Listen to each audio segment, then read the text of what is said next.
तर अन्य समाजाचं आरक्षण काढून मराठ्यांना देणं अयोग्य असल्याचं देखील आता ओबीसी नेते ही भूमिका मांडतात।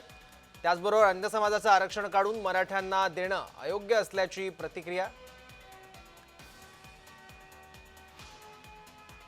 चंद्रशेखर बावनकुळे यांनी दिली आहे। महसूल मंत्री चंद्रशेखर बावनकुळे यांनी हे वक्तव्य केलं आहे।